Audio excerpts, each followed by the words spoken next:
కార్యక్రమానికి వచ్చేసిండు. ఎవరు చెప్పిర్రు బాబు ఈ హిందూ దేశం స్వాతంత్రం వచ్చిన తర్వాత ఆనాడు ఉన్నటువంటి మహాత్మా గాంధీ, పండిట్ జవహర్లాల్ నెహ్రూ, సర్దార్ వల్లభాయ్ పటేల్, మౌలానా, పాకిస్తాన్ అది ముస్లిం దేశం. ఇక్కడ పరిస్థితి లేదు. ఆ రోజులలో ఎవరైతే పాకిస్తాన్కు వెళ్ళాలంటే వెళ్ళిపోయారు, పోవాలనుకున్న వాళ్ళు. మేము ఎవరిని పంపించలేదు.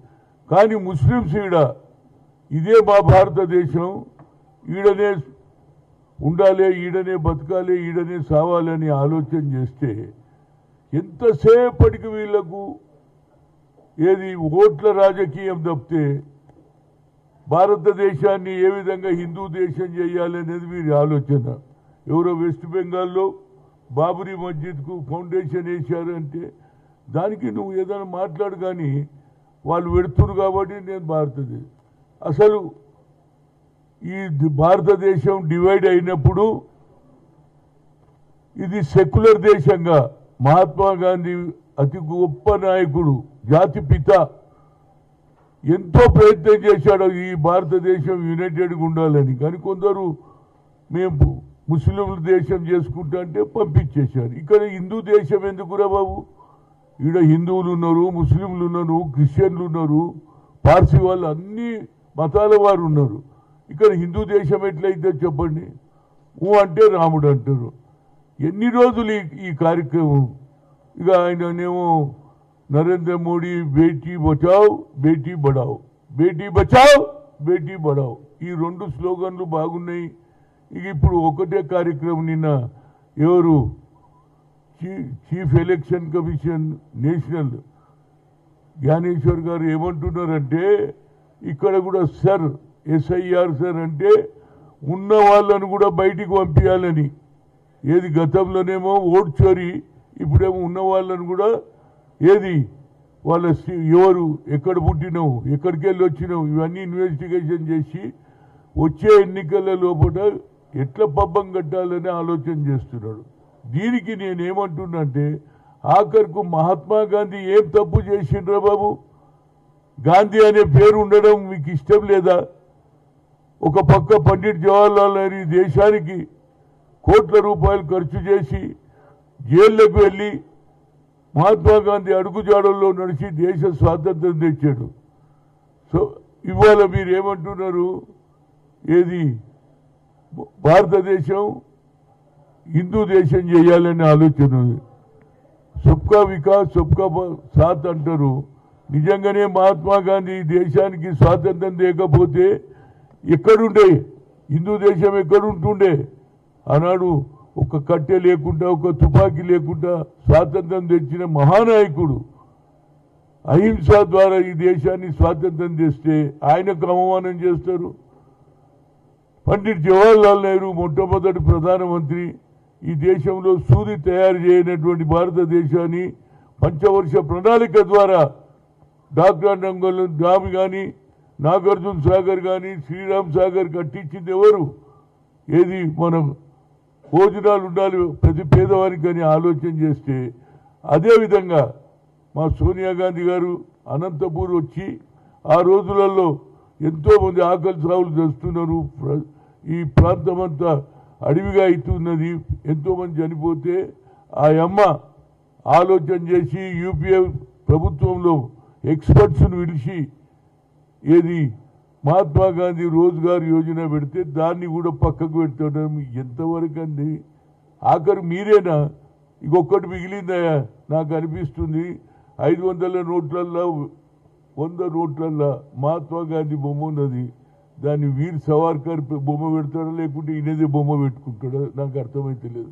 ఎందుకు రా బాబు ఇవన్నీ నాకు అర్థం. ప్రజలు ఏం కోరుతున్నారు?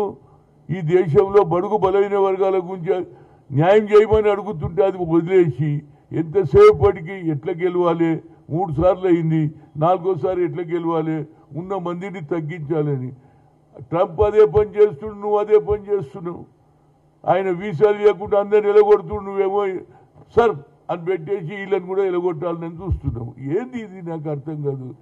ప్రజలకు ఇచ్చింది 2 పూటలు అన్నం పెడుతుంటే ఆకలి సాగులు వస్తుంటే దానికి కూడా 40% ఏది 40% అంటే మేము గతంలో 100% కేంద్ర ప్రభుత్వం ఇచ్చింది అంటే దాన్ని కూడా ఏది పక్కకు పెట్టాలని పేరుకే అది ఇవాళ గత 20 ఏళ్ళ నుంచి మేము చేస్తున్నాం 2005లో స్టార్ట్ అయింది దాన్ని కూడా పక్కకు పెట్టి ఏంటంటే దాంట్లో గాంధీ ఉండొద్దు అని గాంధీ ఏం పాపం చేసిండ్రా బాబు ప్రజలు తిరగబడతారు నరేంద్ర మోడీ నువ్వు అనుకుంటున్నావు నీకు నువ్వే ఏది ఓబీసీ ప్రధానమంత్రి ఏ ఓబీసీకి సాయం చేసినావు చెప్పు నువ్వు ఇప్పటి వరకు అదే అగ్రకులాల్లో పుట్టిన రాహుల్ గాంధీ కానీ అగ్రకులాల్లో పుట్టిన రేవంత్ రెడ్డి కూడా ఇవాళ కులంగానే జరిపి చేస్తే దానికి కూడా ఆకట్టం పెడుతుంది దానికి కూడా మీరు 10% అగ్రకులాలు తీసుకుంటే మేము ఎక్కడ వ్యతిరేకం చేయలే మాకు తెలుసు అగ్రకులాల వల్ల పేదవాళ్ళకు దయచేసి మేము ఇవాళ మాకు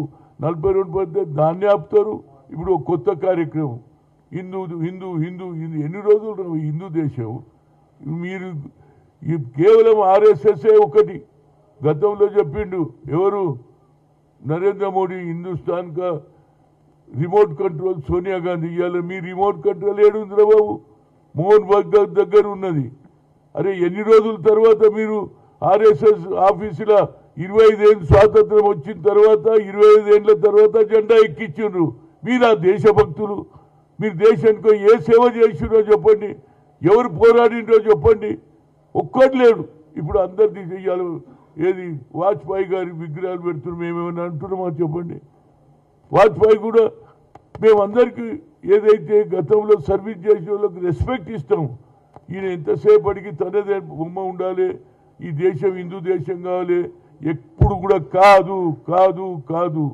మీరు ఎన్ని కుతంత్రాలు చేసినా ఈ భారతదేశంలో ఈ హిందూ దేశం కాదు ఇది సెక్యులర్ దేశం సెక్యులర్ దేశంగానే ఉంటుంది దీనికి మోహన్ భగత్ ఇలాంటి భాష మాట్లాడి రెచ్చగొట్టి ఓట్ల గురించి చూస్తున్నారు ఏమనంటే ముస్లిం అరే ఏం ఉన్నటోళ్ళు ఈడనే ఉన్నారు కదరా బాబు ఎక్కడ పోతారు ఎక్కడ పోవాలండి ఇప్పుడు వాళ్ళని పక్కకు తీయాలి క్రిస్టియన్స్ని పక్కకు తీయాలి ఓట్లు తగ్గించాలి మళ్ళీ ఆయన గెలవాలి ఇది దీని గురించి రాజీవ్ గాంధీ ఎప్పటి నుంచో పోరాడుతున్నాడు ఇప్పుడు రాహుల్ గాంధీ పోరాడుతున్నాడు అరే మంచి పనులు చెయ్యాయి బాబు నీకు 3 సార్లు అవకాశం ఇచ్చినావు ప్రజలకు ఉపయోగపడులు చేయి అరే ఆకలి సాగులు చేస్తున్నారు ఆఖరి మట్టి తింటున్నారు అనంతపూర్లో అని సోనియా గాంధీ గారు మహాత్మా గాంధీ పేరు మీద మహాత్మా గాంధీ ఏది రూరల్ ఎంప్లాయ్మెంట్ గ్యారంటీ స్కీమ్ చేస్తే దాన్ని కూడా పక్కకు పెట్టడానికి చేస్తున్నారు మనం తప్పనిసరిగా ఈ యుద్ధం ఏ విధంగా తెలంగాణ ఉద్యమం చేసినో గ్రామాలలో ఇవాళ సర్పంచులు వచ్చిండ్రు జడ్పీటీ ఏది ఉప సర్పంచులు వచ్చిండ్రు వార్డు మెంబర్లు వచ్చిండ్రు గ్రామాలలో చెప్పాలి మీ పొట్ట కొడుతున్నాడు మీకు అన్నం పెట్టకుండా చేస్తున్నాడు పేదోళ్ళకు కూలీ లేకుండా చేస్తున్నాడు అని చెప్పాలి అప్పుడన్నా బుద్ధి వస్తుంది ఎంతసేపటికి హిందూ హిందూ హిందూ అని మంచి వాతావరణాన్ని చెడగొడుతున్నారు వీళ్ళు అరే ఏంది ఇది అసలు మీరు ఎలక్షన్లో ఏం ప్రామిస్ చేసారు అవైతే ఫుల్ఫిల్ చేయండి ఉద్యోగాలు కావాలని మీరు ఉద్యోగాలు ఇయ్యరు డెవలప్మెంట్ కావాలంటే డెవలప్మెంట్ చేయరు ఒక పక్క నీళ్ళ తగాదా ఉన్నది ఇంకో పక్క ఎంప్లాయ్మెంట్ తగాదా ఉన్నది ఈనాడు విద్యార్థులందరూ చదువుకొని అమెరికాకు పోతే వాళ్ళని కూడా వాపసు తెస్తుంటే నువ్వు ఉన్నోళ్ళని ఎందుకు గెలగొడుతున్నావు అంటున్నా ఇది కేవలం ఒక కక్ష సాధింపు ఏ విధంగానన్నా 3 సార్లు గెలిచినావు 4వసారి గెలవాలంటున్నావు ఎట్లా గెలుస్తావు నువ్వు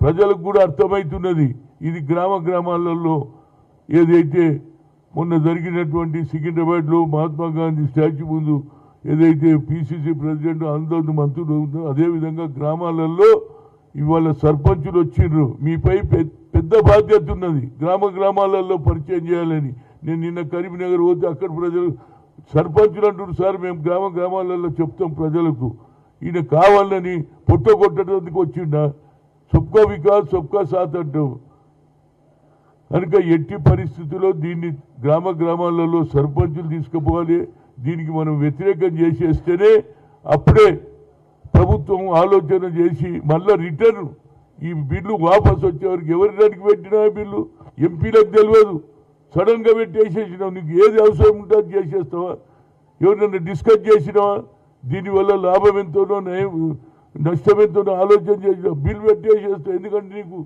మెజార్టీ ఉన్నదని నువ్వు ఇష్టం వచ్చినట్టు చేస్తుంటే ప్రజలు ఓట్లేసే ప్రజలు తప్పనిసరిగా తిరగబడతారు. దీనికి ప్రతి కార్యకర్త కూడా ఈ మా సోనియా గాంధీ నాయకురాలు తెలుసుకొని ఒక మంచి పని చేసింది. మన్మోహన్ సింగ్ గారు మంచి పని చేసింది. ఎండాకాలం వస్తే నీళ్లు ఉండయి, ఎండాకాలం వస్తే పనులు ఉండయి, కనుక వాళ్లకు రోజ్గార్ యోజన ఇవ్వాలని చెప్తే దాంట్లో కూడా ఇది ఎగగొట్టడానికి అంటున్నారు, ఎక్స్పర్ట్స్ అంటున్నారు ఇది ఎట్లనన్నా నీరు గార్చడానికి ప్రయత్నం చేస్తున్నారు. దీనికి ఒక ఆలోచన లేదు, ఏం లేదు. ఆయనకి ఏది ఉంటే అది చేసేస్తున్నారు. మెజార్టీ ఉన్నదని మనం ప్రజలలో పోవాలి. ఏ విధంగానైతే ఉన్న ఏది సర్పంచ్ ఎలక్షన్స్లో బీసీలో ఏ విధంగానే యునైటెడ్గా గెలిచారో అదేవిధంగా పేద ప్రజలు ఎస్సీ బీసీ తిండి లేనటువంటి వాళ్ళ గురించి మనం ప్రయత్నం చేస్తే తప్పనిసరిగా ఈ కేంద్ర ప్రభుత్వం దిగి రావాలి. అప్పుడు ఈ బిల్లు పాస్ అయ్యే వరకు మనం పోరాడాలి. గ్రామ గ్రామాల్లో వెళ్దాం, ప్రజలకు చెప్దాం, అమ్మా మీకు రోజ్గార్ యోజన ఏది సోనియా గాంధీ మన్మోహన్ సింగ్ ఇస్తే ఈయన తీసేస్తున్నాడు, ఇక మీకు రేపు ఎండాకాలం వస్తే పని ఉండదు, మళ్ళీ మంది చావడం స్టార్ట్ అవుతుంది. ఏ విధంగానైతే తెలంగాణ గురించి పోరాడినామో తెలంగాణ తెచ్చుకున్నామో అదేవిధంగా మహాత్మా గాంధీ రోజ్గార్ యోజనను మళ్ళా ఏది దాన్ని సిస్టమ్ తీసేసి మళ్ళా గవర్నమెంట్ దిగొచ్చి ఈ చట్టానికి వ్యతిరేకంగా ప్రతి ఒక్కరు పోరాడాలి. ఓకే.